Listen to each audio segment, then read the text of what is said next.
पतन होने से बचाते हैं, धर्म की रक्षा करते हैं। यदा देवेषु वेदेषु गौसो विप्रेषु साधुषु धर्मे मयि च विद्वेषः सबह आयो विनाश्यति।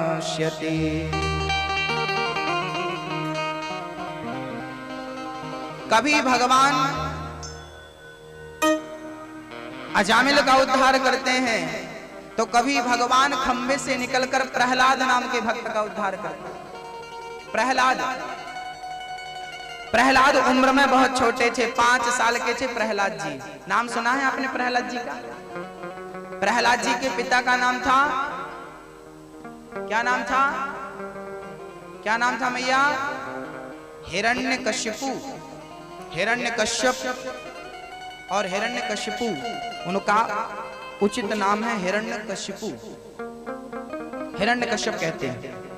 हिरण्यकश्यप के 4 पुत्र थे। हिरण्यकश्यप के सबसे छोटे पुत्र का नाम था श्री प्रहलाद। उम्र में सबसे छोटे थे भक्तों, पर गुणों में, ज्ञान में सबसे ऊंचे, सबसे बड़े, सबसे श्रेष्ठ थे श्री प्रहलाद जी महाराज। वो अपने से छोटों के साथ पुत्रवत व्यवहार करते थे, बराबर वालों के साथ मित्रवत, और अपने से श्रेष्ठ लोगों के साथ पितृवत व्यवहार करते थे। आपका व्यवहार ही आपका परिचय है। आपका स्वरूप देखकर लोग आपको भले जानते और पहचानते हो, पर आपका संपूर्ण परिचय तो आपका स्वभाव, आपकी वाणी ही है। हाँ, आपकी वाणी, आपका स्वभाव। प्रहलाद जी बड़े भक्त थे, बड़ा प्रेम था भगवान के चरणों में। वो सदा कीर्तन करते थे, सदा गाते थे, सदा कहते थे नारायण नारायण नारायण नारायण नारायण नारायण। नारद जी के चेला थे ना प्रहलाद जी, इसलिए नारायण नारायण का संकीर्तन किया करते थे। एक दिन हिरण्यकश्यपु ने सुन लिया कि मेरा बेटा नारायण नारायण जप रहा है। बुलाया, यहाँ ये क्या जप रहा है? पिताजी, ये भगवान का नाम है, जो जपता है ना उसे शांति प्राप्त होती है, उसे सुकून मिलता है, यही जीवन की सार्थकता है। पिताजी आप भी जप लो। हिरण्यकश्यपु को क्रोध आया, मूर्ख, ये विष्णु, इसने तेरे ताऊ जी को मारा था, हिरण्याक्ष को 12 बन के इसने मारा छल से। तू अपने ताऊ जी के हत्यारे का भजन कर रहा है, वो हमारा दुश्मन है, हमें उसे मारना है, उसका नाम मत जपना बेटा। प्रहलाद जी ने कहा, पिताजी वो सबके पिता हैं, उन्हें जो जिस भाव से भजता है वो उस रूप में आकर उसका उद्धार करते हैं। आपके पिता, आपके भाई का, मेरे ताऊ जी का उद्धार हो गया है। हिरण्यकश्यपु ने समझाया, प्रहलाद ने भजन नहीं छोड़ा। आप कहते हैं मेरी सास भजन नहीं करने देती, मेरा फलाना भजन नहीं करने देता। अरे भजन करने वाले को रोक कौन सकता है? औरों की तो छोड़ो, प्रहलाद का पिता ही उनका दुश्मन बन के खड़ा हो गया। लेकिन पिता जब दुश्मन बना तो क्या प्रहलाद को भक्ति से रोक पाया? याद रखना भक्तों, जब भक्त का मन भगवान में लग जाता है और संकल्प हो जाता है कि प्रभु अब तुम्हें पाना है, तो फिर कोई आपको रोक नहीं सकता, कोई बाधा आपको रोक नहीं सकती। प्रहलाद जी प्रेम से भजन करने लगे, हिरण्यकश्यपु ने रोका, नहीं माने तो हाथियों के पांव के नीचे दबाया। आज मैं तुझे मारता हूं। आज हाथियों के पांव के नीचे कुचलवा दिया प्रहलाद को। लेकिन याद रखना भक्तों, हाथियों के पांव के नीचे कुचलवाया, काले काले नागों के बीच में प्रहलाद को डाला। प्रहलाद को उन नागों ने इतने डंक मारे कि उनके डंक टूट गए, लेकिन प्रहलाद का बाल भी बांका नहीं हुआ। भक्तों, जब रक्षा करने वाला भगवान हो तो कौन हमें मार सकता है? कौन हमें मार सकता है? जिसने तेरा नाम लिया उसके जागे भाग, सोते हुए जीवन से अब तो प्राण जाग। कम है जिंदगी कर लो बंदगी, प्रभु का हाथ हो तो मौत भी न मार दे। मन में बसा कर तेरी मूर्ति उतारूं मैं गिरधर तेरी आरती। प्रहलाद जी को पांव के नीचे हाथियों के पांव पहाड़ से फेंक दिया, फिर भी नहीं मरे। हिरण्यकश्यपु की बहन का नाम था होलिका, गोद में लेकर बैठ गई। उसे ब्रह्मा ने वरदान दिया था, आग तुम्हें कभी जलाएगी नहीं। और जब प्रहलाद को लेकर बैठी, जब अपने अपने अपने उस वरदान का दुरुपयोग किया, तो जिस आग ने ना जलाने की कसम खाई थी, आज जब दुरुपयोग किया अपने बल अपनी शक्ति का, तो आग ने जला के होलिका को भस्म कर दिया और प्रहलाद की रक्षा करी। तब से होली का त्योहार मनाया जाने लगा और गली गली होलिका जलाई जाने लगी। भक्त को आंच नहीं आती, भक्त तो याद रखना। मीराबाई को जहर पिलाया था उनके ससुर ने, राणा ने विष दिया, मानव अमृत पिया। मीरा रानी दीवानी कहाने लगी, वो तो गली गली हरि गुण गाने लगी। राणा ने जहर दिया था, बताओ वो जहर क्या मीरा को मार सका? भैया मैया जी, ओ मैया, प्रहलाद को क्या, मीरा को क्या जहर मार सका? क्यों नहीं मारा? क्योंकि मारने वाला है भगवान, बचाने वाला है भगवान। मारने वाला है भगवान, बचाने वाला है भगवान। बाल नबा का होता उसका, बाल नबा का होता उसका, जिसका रक्षक दया निधान। मारने वाला है भगवान, बचाने वाला है भगवान। अरे जन्म उसने दिया है, ये आंख, ये कान, ये नाक, ये मुंह, ये श्वास उसी ने दिया, ये उसके लिए जीवन समर्पित कर दो। तो क्या तुम्हारी श्वास उसकी इच्छा के बिना कोई रोक सकता है? तुम्हें मार सकता है कोई? कौन मारेगा? चींटी से लेकर हाथी तक की चिंता करने वाले परमात्मा को आपकी चिंता पूरी है। आपने कभी सरेंडर किया नहीं ना उसके सामने, कभी अपने आप को समर्पित नहीं किया आपने, इसलिए थोड़ा तकलीफ है भक्तों। हाँ, आप भगवान को वो नहीं देते हैं जो भगवान को चाहिए। प्रहलाद ने अपने आप को समर्पित कर दिया। अरे द्रौपदी की साड़ी खिंच रही थी, तब द्रौपदी ने हाथ उठा दिए थे कि नहीं कन्हैया, अब साड़ी खिंच रही है, खिंचने दो। अब यदि साड़ी उतरती है तो लाज मेरी नहीं, लाज तेरी चली जाएगी। अब उतर जाने दो साड़ी, कन्हैया मैंने तुम्हें पुकारा है, अब तुम जानो तुम्हारा काम जाने। सरेंडर इसी को कहते हैं, अपने आप को समर्पित कर देना। तन भी तेरा, मन भी तेरा, धन भी तेरा, सब कुछ है तेरा, तेरा तुझको अर्पण क्या लागे मेरा। ये बात केवल कहने की नहीं है, चरित्र में उतारने की। और हम केवल कहते हैं, उतरी आज तक नहीं। हाँ। अच्छा बताओ भगवान को क्या पसंद है मैया जी? क्या पसंद है? बोलो मेरी माँ, ओ मैया, भैया जी क्या पसंद है? भगवान को 4 चीजें लोग चढ़ाते हैं, 4 चीजें चढ़ाते हैं। वो 4 चीजें कौन कौन सी हैं? और आप जो चढ़ाते हैं क्या वही है? आज हम आपको कहेंगे। गीता में भगवान ने कहा है, पत्रम पुष्पम फलम तोयम यो मे भक्त्या प्रयच्छति। भगवान कहते हैं कि मेरा भक्त मुझे प्रेम से कोई पत्ता चढ़ा दे तो मैं रीझ जाता हूं। पुष्पम, कोई पुष्प चढ़ा दे मैं रीझ जाता हूं।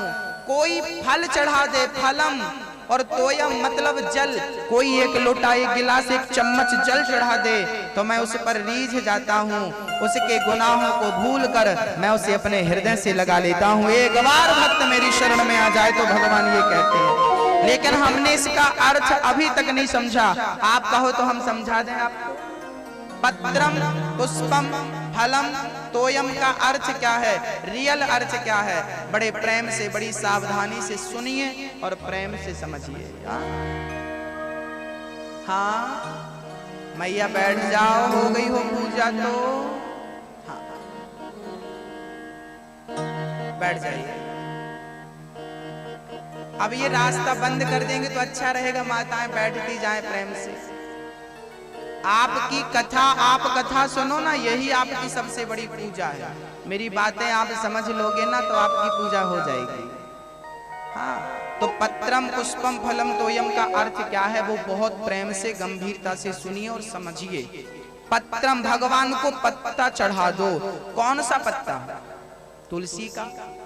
बिल्व पत्र ना भक्तो, तुलसी का पत्ता नहीं, बिल्व पत्र नहीं, तो पत्ता कौन सा होता है? बोले अपने आप को पत्ता समझकर, तिनका समझकर अपने आप को भगवान के चरणों में चढ़ा देना मतलब पत्ता होता है। अपने आप को पत्ता बनाकर, पत्ता हल्का होता है ना, अपने आप को इतना हल्का करो, काम क्रोध लोभ अहंकार खत्म करके पत्ता बना दो, सूखा पत्ता अपने आप को, और फिर भगवान के चरणों में अपने आप को चढ़ा दो।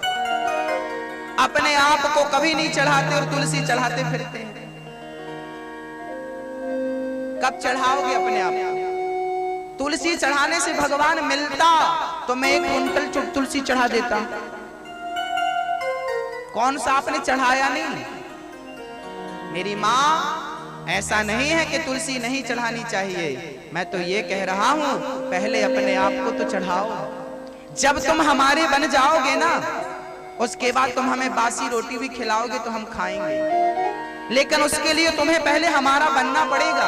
ऐसे ही जब तुम भगवान के बन जाओगे ना तो फिर तुलसी नहीं कुछ भी चढ़ा दो, भगवान तुम्हारे हाथ का खा लेंगे पी लेंगे। तुम बने नहीं भगवान के और चढ़ाते फिरते हो तो क्या लेगा वो? पहले संबंध तो जोड़ो, पहले प्रेम तो करो, पहले रिश्ता तो जुड़े। अभी रिश्ता जोड़ा नहीं और चढ़ाने लगे ना। मेरी माँ, पहली शर्त है भगवान को पहले अपने आप को चढ़ाओ, अपने आप को चढ़ाओ। पत्रम ये है, पत्रम। पुष्पम, भगवान को फूल चढ़ाना चाहिए। कौन सा फूल? कौन सा फूल? गेंदे का, गुलाब का, कमल का, मोगरा का, चंपा का, चमेली का? कौन सा फूल? कौन सा? नहीं, फूल का एक नाम है सुमन। सुमन मतलब सु मतलब सुंदर, मन मतलब मन। अपने मन को पुष्प बनाकर, सुंदर बनाकर और गोविंद के श्री चरणों में चढ़ा देने का नाम पुष्प चढ़ाना है। मेरी माँ, आपने फूल तो बहुत चढ़ाए होंगे पर अपना मन आज तक फूल बनाकर, निर्मल बना के नहीं चढ़ाया होगा। इसलिए तो दूरी है ना मेरी भगवान से। मैं करीब क्यों नहीं जाता, मेरी पूजा सफल क्यों नहीं होती? क्योंकि जो शर्तें हैं हमने उन पर ध्यान नहीं दिया। पत्रम, पुष्पम और फलम, भगवान को फल चढ़ाना चाहिए तो लोग नारियल लेके जाते हैं। मंदिरों के बाहर नारियल तोड़ने वालों की भीड़ जमा होती है। नारियल ले जाओ और पीछा छुड़ाओ, पिंड छुड़ाओ, ये भगवान नारियल। तो भगवान तुम्हारे नारियल का भूखा है? नारियल आपके घर पे बनते हैं? नारियल आपके घर पे बनते हैं क्या भैया? अरे उसका पेड़, उसका फल, उसका नारियल, नारियल तुम उसको क्या चढ़ा रहे हो? उसी का है वो, तुम्हारे चढ़ाने के पहले भी उसी का है या नहीं? है या नहीं? बोलो हाँ या ना। हाँ मेरी माँ, तो भगवान को फल मतलब नारियल, फल मतलब आम, फल मतलब केला, फल मतलब पपीता नहीं। फल मतलब क्या? बोले अपने कर्मों का फल, अपने अच्छे अच्छे कर्मों का फल। आपने जो कर्मों से अच्छा पुरुषार्थ अपना फल इकट्ठा किया है, अपने कर्मों का पूरा फल भगवान के श्री चरणों में समर्पित कर दो। प्रभु मैंने जो पुण्य किया त्वदीयं वस्तु गोविंद तुभ्यमेव समर्पयेत्। मेरा जीवन का पुण्य, मैंने कथा सुनकर जो पुण्य पाया है प्रभु, वो पुण्य मैं आज आपके श्री चरणों में चढ़ाता हूँ। ये फलम, पत्रम पुष्पम फलम तोयम। तोयम मतलब जल। हमारी माताएं लोटा में भर भर के जल चढ़ाती हैं भगवान को। माघ का महीना चल रहा फिर भी ठंडी, शंकर जी ठिठुर रहे हैं बेचारे, वो पानी डाले जा रही है, डाले जा रही है। थोड़ी तो समझो, शंकर जी ठंडी तो उनको भी लग रही होगी कि नहीं? अब महाराज वो तो भगवान है। अरे तो भगवान पानी भी क्यों डाल रही हो? तो उनको पानी की कमी है क्या? भगवान भगवान होता है भाव से। यदि तुम्हें जल चढ़ाने की भावना है तो ये भी भाव होना चाहिए कि उन्हें ठंडी भी तो लग जाएगी, पर ये भावना नहीं है, वो तो भगवान है, जल चढ़ाओ। मेरी माँ, भगवान को जल चढ़ाने का अर्थ है पानी नहीं, दूध नहीं, दही नहीं, मक्खन नहीं, मट्ठा नहीं, क्या चढ़ाओ? जल। कौन सा जल? अपनी आंखों के द्वारा प्रेम के 2 आंसू निकालो, प्रेम के आंसू, श्रद्धा से आंसू। और याद रखना मेरी माँ, जब तुम किसी से प्रेम करती हो ना तो उसके लिए आंसू निकलते हैं। यदि तुम भगवान से प्रेम करती हो या आप करते हो तो आंसू निकलेंगे। वही आंसू से भगवान को अभिषेक कर दो, यही जल चढ़ाना है। जल चढ़ाते रहो, कुछ मिलने वाला नहीं। और जिस दिन अपनी आंखों के 2 आंसू निकाल कर तुम भगवान को चढ़ा दोगे ना, उस दिन वो रीझ जाएगा मेरे भाई। कुंती कभी फूल फल नहीं चढ़ाती थी। मीराबाई कौन सी पूजा करती थी, हमें तो बताओ। हाँ, मीराबाई जल चढ़ाती थी, सुना है कभी आपने? मीराबाई फूल चढ़ाती थी, सुना है कभी आपने? मीराबाई नारियल चढ़ाती थी, सुना है कभी आपने? सूरदास जी, तुलसीदास जी, इनके बारे में सुना ना मेरी माँ? सबसे बड़ी पूजा है प्रेम। क्या है पूजा? बोलो मेरी माँ। प्रेम। राम ही केवल प्रेम प्यारा, जान ले जो जान निहारा। मेरे भगवान को, मेरे गोविंद को, मेरे राघव को, मेरे गोपाल को, मेरे श्री कृष्ण को आपकी वस्तु नहीं, आपका प्रेम चाहिए। पत्रम पुष्पम फलम तोयम। अर्थ समझ में आ गया मेरी माँ? तो आज से क्या चढ़ाएंगे भगवान को? अपने आप को चढ़ाएंगे, अपना मन चढ़ाएंगे, अपने अच्छे कर्मों के फल चढ़ाएंगे और प्रेम से आंसू बहाएंगे। कन्हैया कब मिलोगे, कब दर्शन दोगे? कभी भगवान को पाने के लिए लालसा उठी आपके मन में? क्या भगवान को पाने के लिए कभी आप रोए? नहीं ना, रोइए मेरी माँ। मीराबाई रात रात रोती थी, बिस्तर गीला कर देती थी। चैतन्य महाप्रभु रोया करते थे और रोते रोते वो कीर्तन गाया करते थे। हरे राम राम राम हरे हरे, हरे कृष्णा कृष्णा कृष्णा हरे हरे, हरे राम राम राम हरे हरे, हरे कृष्णा कृष्णा कृष्णा हरे। रोज कीर्तन करते थे, रोज गाया करते थे भक्तों। श्री चैतन्य महाप्रभु कीर्तन किया करते। एक पल के लिए वो भगवान का नाम नहीं छोड़ते थे, एक पल के लिए वो कीर्तन नहीं छोड़ते थे। प्रहलाद जी महाराज भजन कर रहे थे, षंडामर्क प्रहलाद को लेकर चले गए। हम इन्हें पढ़ाएंगे और इन्हें ज्ञान देंगे। प्रहलाद को पढ़ाने लगे, पर प्रहलाद जी कुछ पढ़े नहीं। जो पढ़ते वो सुना देते, पर वो चरित्र पर नहीं उतारते थे। एक दिन हिरण्यकश्यपु ने देखा कि मेरा बेटा पढ़ लिख कर आ गया है गुरु के घर से, अब इसने क्या पढ़ाई करी है जरा पूछ लूं। तो प्रहलाद जी के पिता ने पूछा, बेटा तुमने इतने दिनों में क्या पढ़ाई करी है, जरा हमें तो बताओ। तो प्रहलाद जी ने अपने पिता को नवधा भक्ति सुना दी। भक्ति कितने प्रकार की होती है? श्रवणम कीर्तनम विष्णु, स्मरणं पादसेवनम्, अर्चनं वंदनं दास्यं सख्यमात्मनिवेदनम्।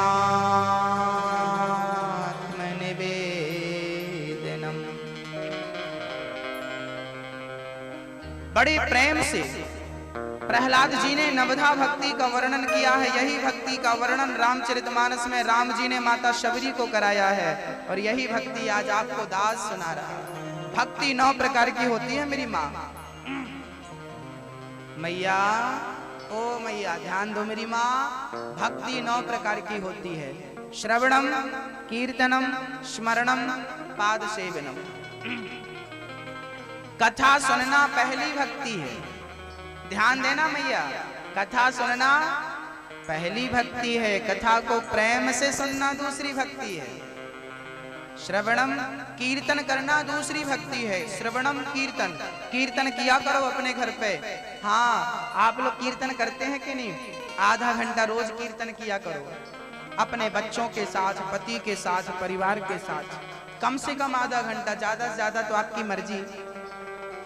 हाँ, रोज कीर्तन कीर्तन करना दूसरी भक्ति है, और भगवान का स्मरण करना तीसरी भक्ति है। भगवान का स्मरण बना रहे ये तीसरी भक्ति है। भगवान का स्मरण बना रहे। आप लोग भगवान का स्मरण करते हैं कि नहीं? स्मरण किसे कहते हैं? स्मरण किसे कहते हैं? आप कहो तो हम समझा दें आपको। स्मरण किसे कहते हैं? सुनिए, एक मां, उस मां का बेटा परदेश चला गया। अब विचार करिए, जिस मां का बेटा परदेश में हो, वो मां अपने बेटे को क्या समय देखकर याद करेगी? हर पल याद करती है कि नहीं?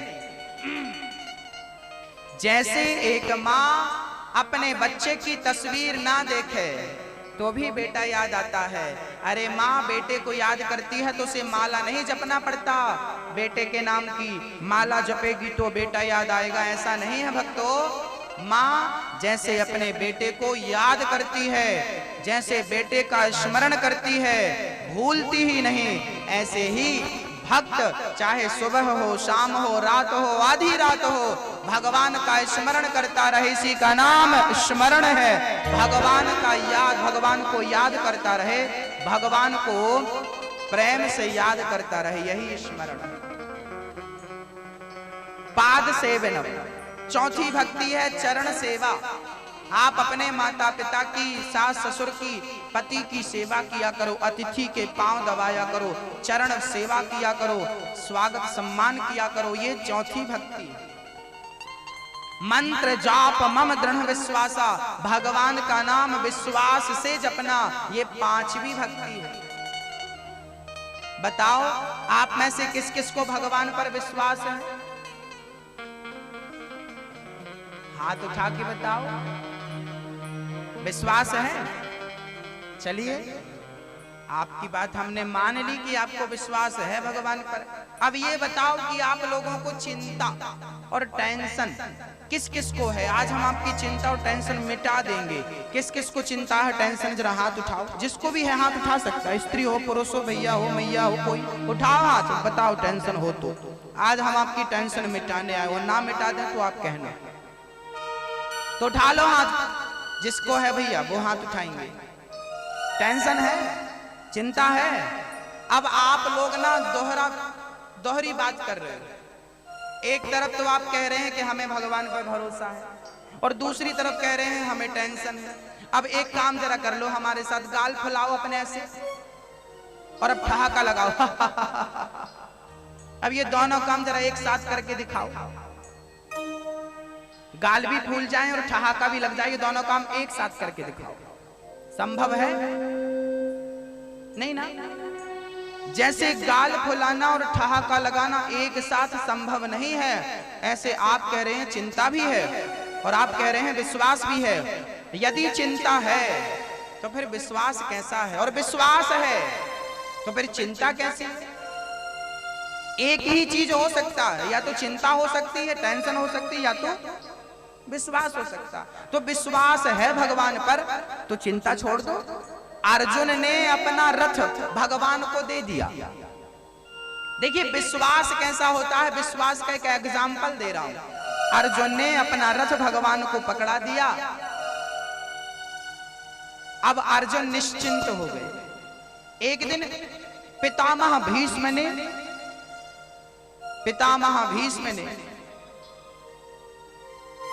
प्रेम से संकल्प ले लिया। पितामह भीष्म ने, मैं कल के युद्ध में पांडवों को मार डालूंगा। और पितामह भीष्म की प्रतिज्ञा कभी अधूरी नहीं होती भक्तों। पितामह भीष्म ने महाभारत में प्रतिज्ञा ले ली, मैं कल के युद्ध में पांडवों को मार डालूंगा। आज रात को अर्जुन कंबल ओढ़कर सो रहे थे। हाँ भैया, आप लोग सुनना नहीं हो तो बता दो। आप लोग प्रेम से सुनते हैं तो हमें सुनाने में बहुत अच्छा लगता है, और डिस्टर्ब करते हैं तो हमें फिर अच्छा नहीं लगता। हाँ, इसलिए मैं विनती करूं, प्रार्थना करूं आपकी कि कृपया शांत रहिए और उठिए बैठिए ना ज्यादा, बैठे हैं तो बैठे रहो और प्रेम से बैठ जाओ, बैठ जाइए।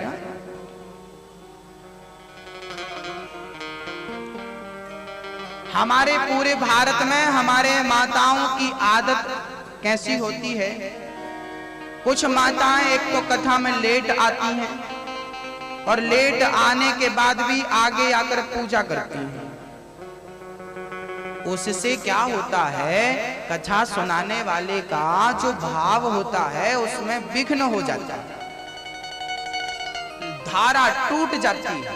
इसलिए कथा सुनने भले आप लेट जाएं, लेट आए हैं तो अपराधी की तरह पीछे बैठ जाइए, प्रभु हम कथा में लेट आए हैं, हमें क्षमा करना, हमें क्षमा करना। अपराधी तो आप अपने आप को स्वीकार करते नहीं, आगे और आ जाते हैं, ये पूजा करेंगे, चावल लो, फूल लो, सब तुम ले लो। ये पूजा है हमारे माताओं की। अभी हमने जो बताया पत्रम पुष्पम फलम तोयम, यही पूजा है। चावल फेंकती रहती हो, कोई की आंख में लग जाए तो फूट जाए।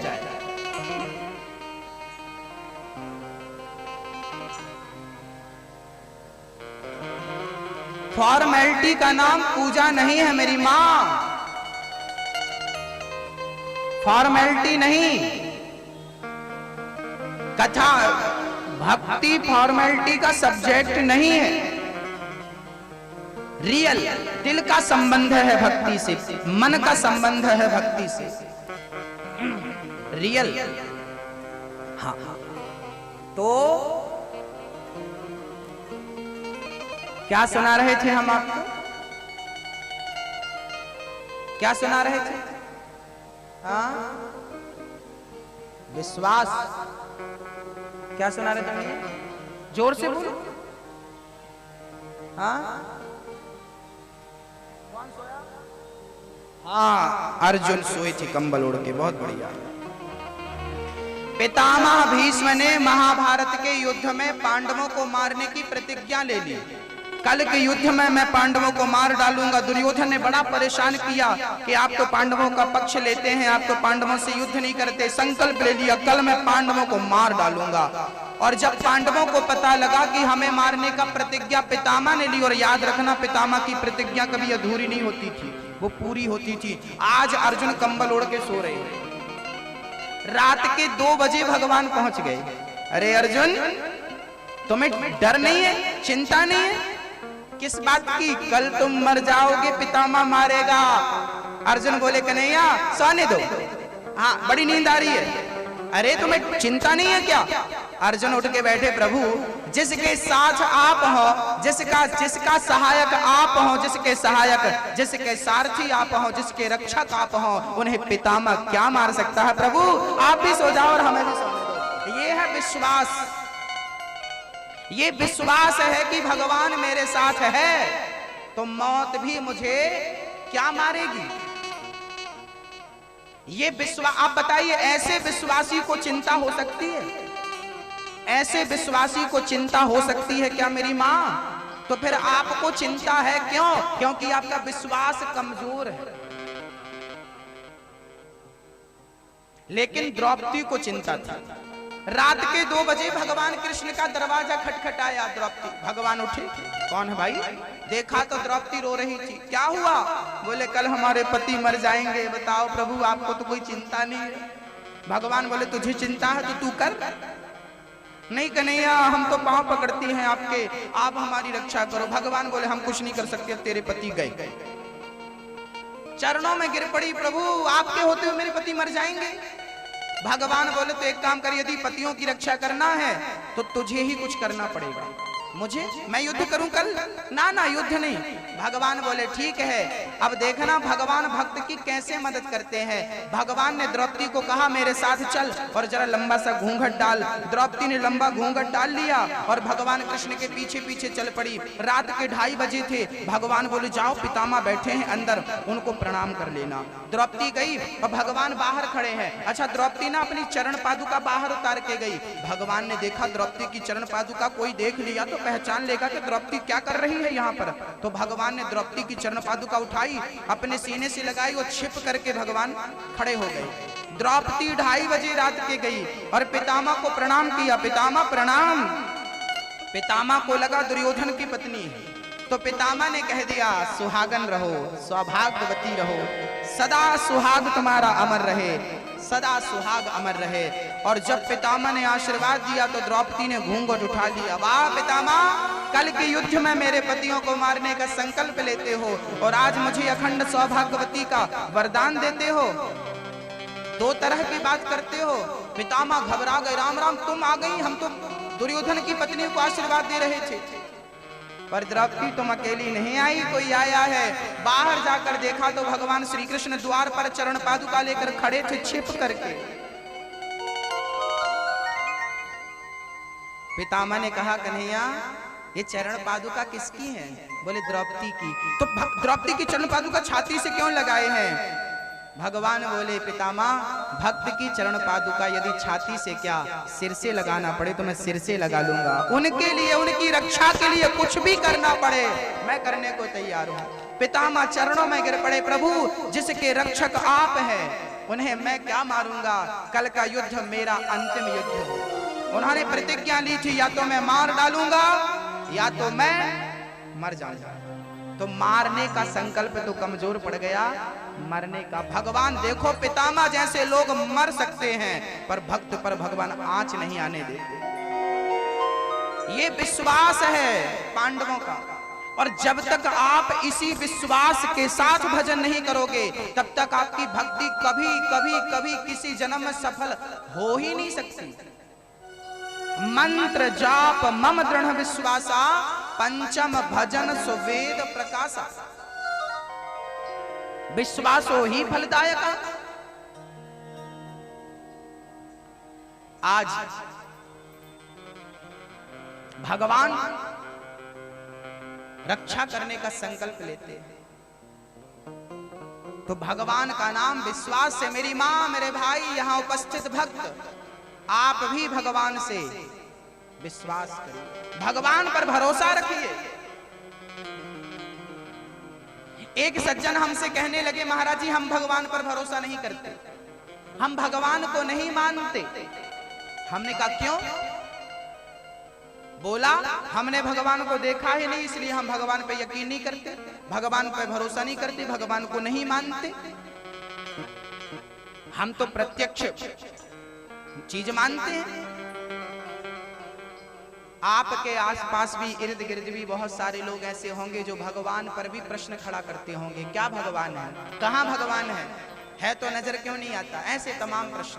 मैं भगवान को नहीं मानता ऐसे कहने वाले लोग भी आपको बाजार में मिल जाएंगे।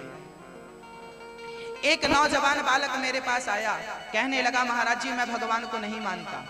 मैंने कहा बेटा क्यों नहीं मानता? बोले भगवान को आपने कभी देखा है?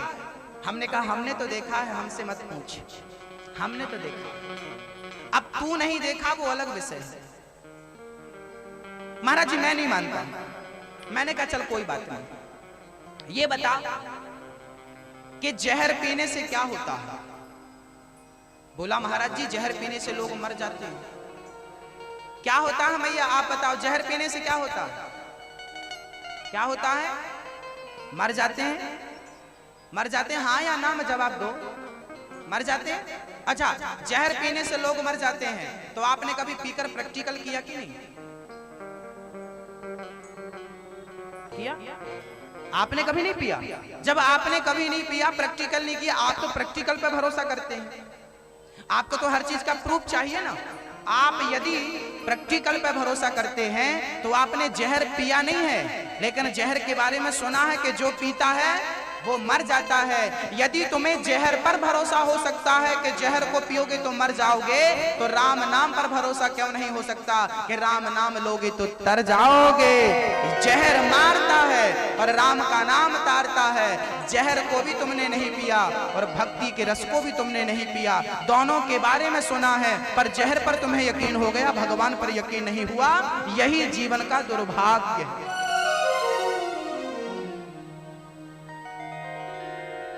भजन करो, तुम्हें अनुभव हो जाएगा कि क्या है और क्या नहीं। और भगवान जब मेरे साथ है तो डरने की क्या बात है।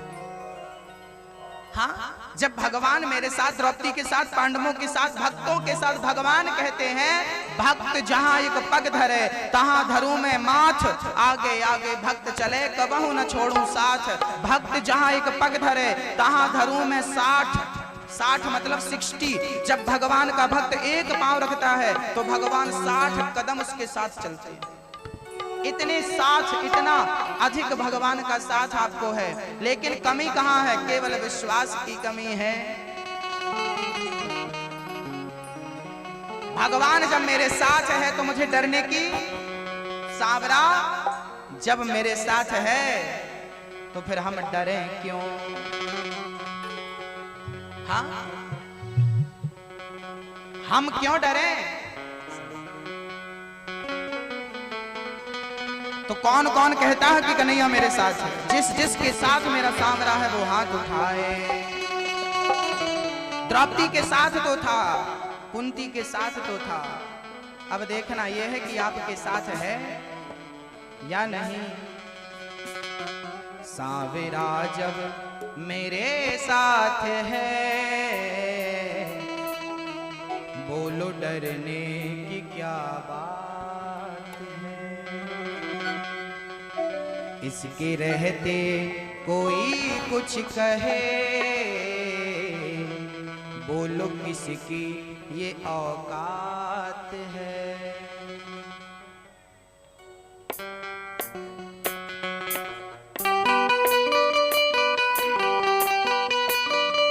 दोनों हाथ ऊपर होने चाहिए आपके,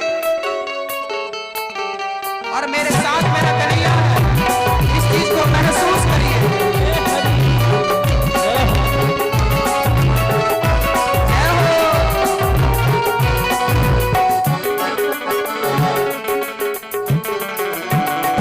सांवरा जब मेरे साथ है बोलो डरने की क्या बात है। सांवरा जब मेरे साथ है बोलो डरने की क्या बात है। इसके रहते कोई कुछ कहे बोलो किसकी ये औकात है। कोई कुछ कहे बोलो किसकी ये औकात है।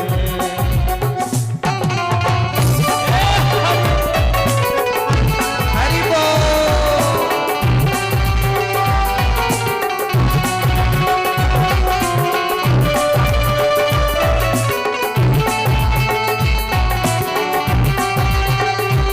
जय हो।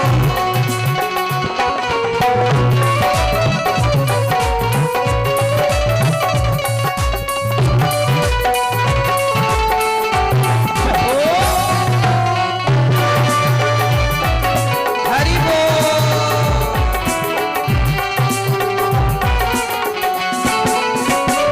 छाए काली घटाएं तो क्या इसकी छतरी के नीचे हूँ मैं।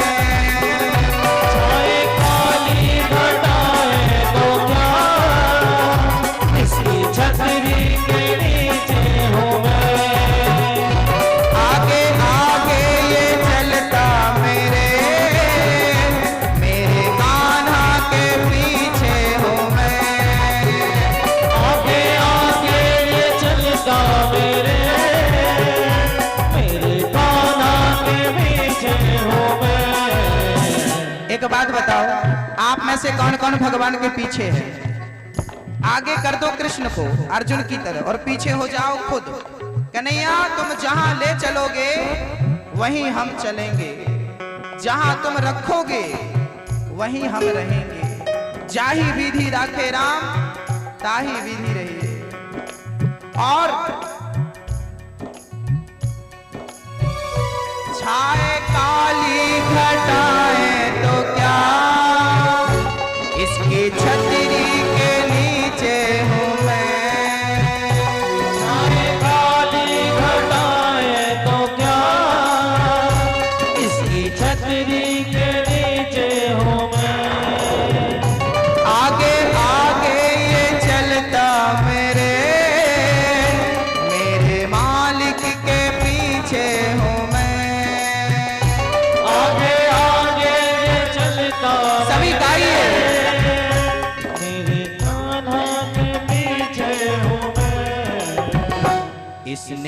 पकड़ा मेरा हाथ है, बोलो डरने की क्या बात है। किसने पकड़ा मेरा हाथ है, बोलो डरने की क्या बात है। सावेरा जब मेरे साथ है, बोलो डरने की क्या बात है। सावरा जब मेरे साथ है, हरि बोल।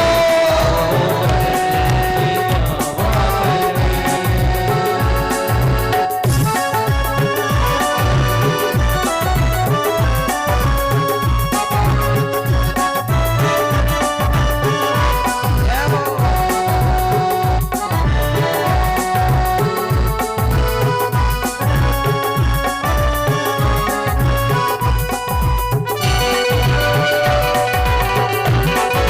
हरि बोल।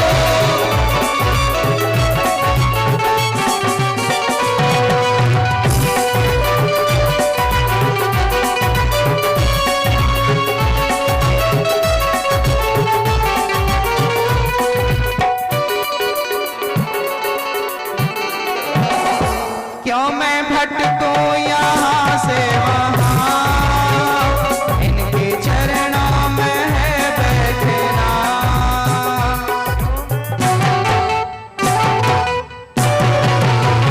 झूठे स्वार्थ के रिश्ते सभी, मेरे कान्हा से रिश्ता बना। झूठे स्वार्थ के रिश्ते सभी, मेरे गाना से रिश्ता बना। ये कराता करामात है, बोलो डरने की क्या बात है। कराता करामात है, बोलो डरने की क्या बात है। मैं भटकूं यहाँ से वहाँ, बोलो डरने की क्या बात है। जब मेरे साथ है, बोलो डरने की क्या बात है। सावेरा जब मेरे साथ है, बोलो डरने की क्या बात है। सावरा जब मेरे साथ है, बोलो डरने की क्या बात है। इसके रहते कोई कुछ कहे, बोलो डरने की क्या बात है।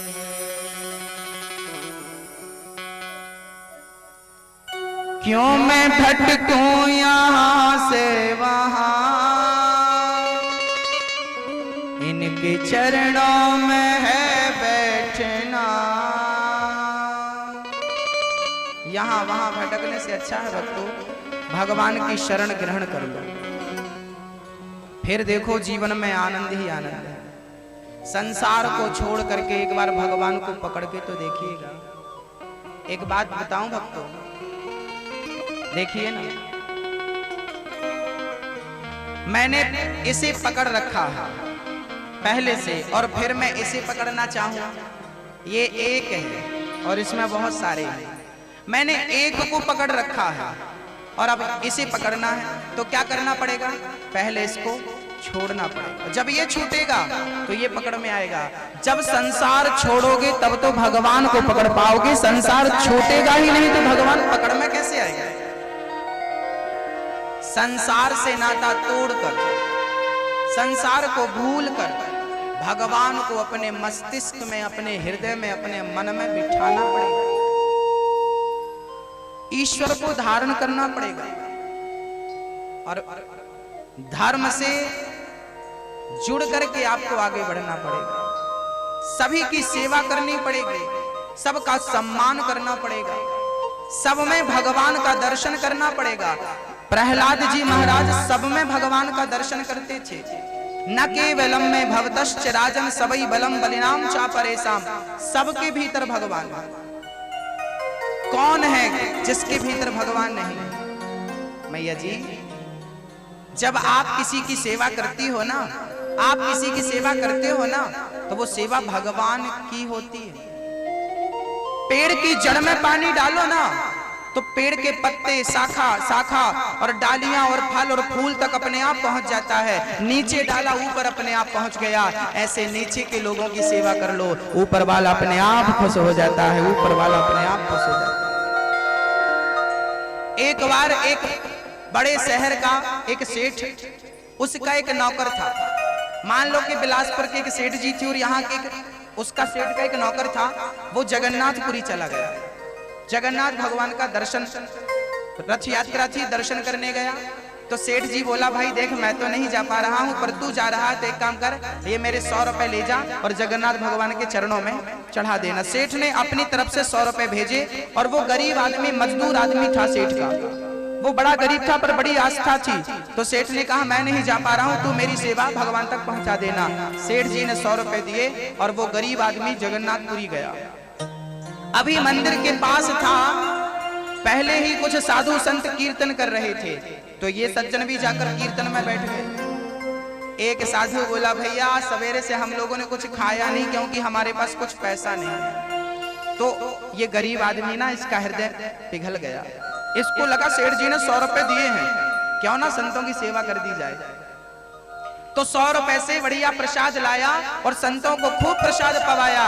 तो 98 रुपए का प्रसाद आया, 2 रुपए बच गए। तो वो गरीब आदमी वो गया, जगन्नाथ भगवान का दर्शन किया और 2 रुपया जगन्नाथ भगवान के यहाँ हुंडी थी, उस हुंडी में 2 रुपया डाल दिया। रात को सेठ जी सोए तो उनको सपना आया, सेठ जी तुम्हारे 2 रुपए तो हमें, तुम्हारे 98 रुपए तो हमें मिल गए, पर तुम्हारे 2 रुपए हमारे तक पहुंचे नहीं, हम तक पहुंचे। सेठ को लगा, राम राम, मैंने तो पूरे 100 रुपए देके भेजे थे, से 2 रुपए की क्या जरूरत पड़ गई, 2 रुपए का क्या किया। कुछ दिनों के बाद उसका नौकर दर्शन वर्शन करके आया। सेठ जी ने कहा, क्यों तुमने 98 रुपया हमारे भगवान तक पहुंचाए, 2 रुपया नहीं पहुंचाए, 2 रुपए का क्या किया। नौकर बोला, प्रभु सेठ जी मैंने तो आपका पूरा पैसा पहुंचाया है और 98 नहीं, केवल 2 पहुंचाए, 98 नहीं पहुंचाए। तो आपको कैसे पता। सेठ जी ने कहा, जगन्नाथ भगवान ने मुझे सपने में कहा, सेठ तेरे 98 पहुंच गए पर तेरे 2 रुपए नहीं पहुंचे। क्या किया तूने 98 का।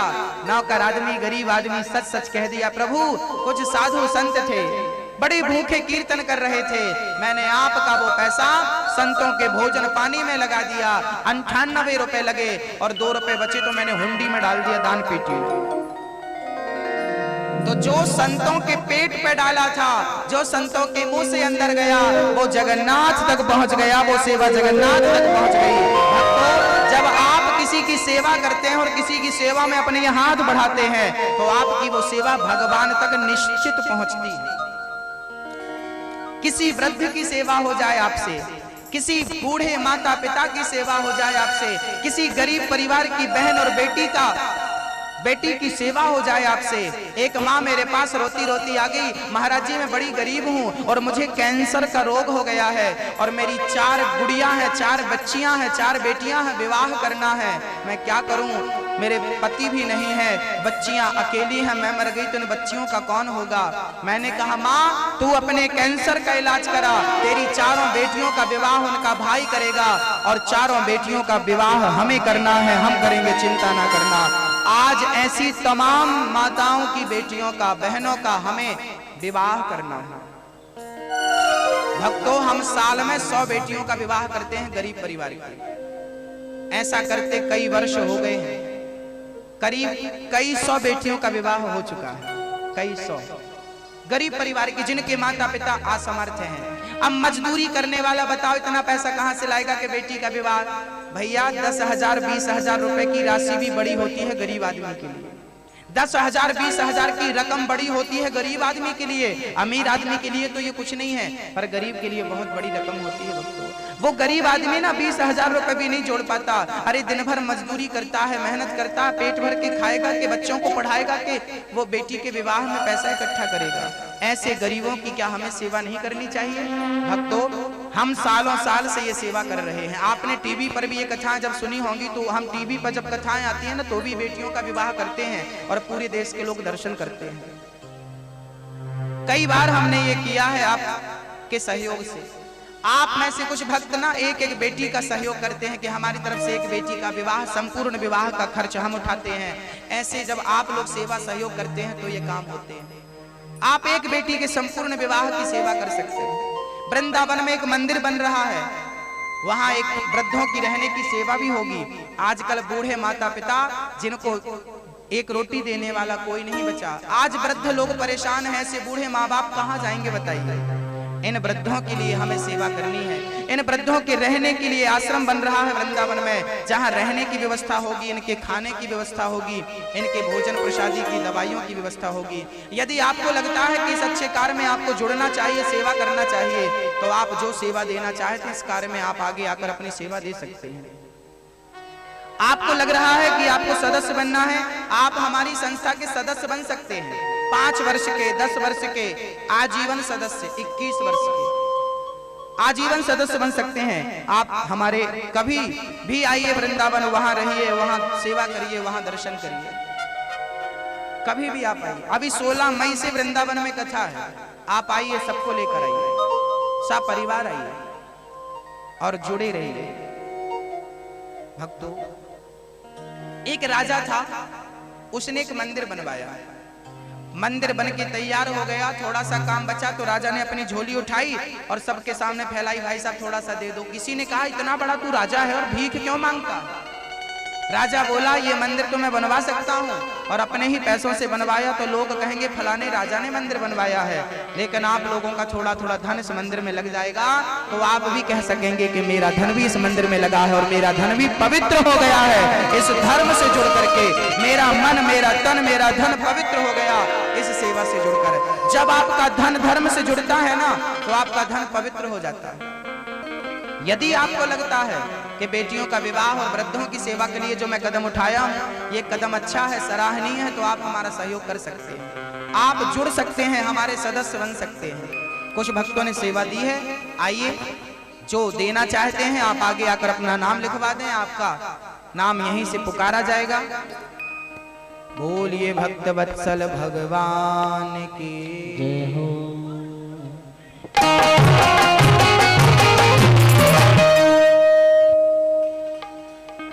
बोले वृंदावन बिहारी लाल की जय हो। महाराज जी के द्वारा चलाए जा रहे प्रकल्पों में कुछ भक्तों ने सहयोग राशि प्रदान की है। श्री यशपाल जी जैन गाजियाबाद उत्तर प्रदेश से हैं। आपकी ओर से प्रति माह 1 तारीख को 1100 रुपए की राशि सेवाओं में समर्पित की जाती है। जोरदार तालियों से आप श्री का स्वागत किया जा रहा है। श्री गौरी शंकर साहू कोंडा तराई रायगढ़ छत्तीसगढ़ से हैं। आपकी ओर से 2100 रुपए की राशि समर्पित की गई है। श्री बालकृष्ण विश्वकर्मा एवं श्रीमती लीला जी अयोध्या नगर बिलासपुर से हैं। आपकी ओर से भी 2100 रुपए की राशि समर्पित की गई है। मैं उनसे आह्वान करता हूं कि मंच पर आकर के महाराज जी से आशीर्वाद ग्रहण करें।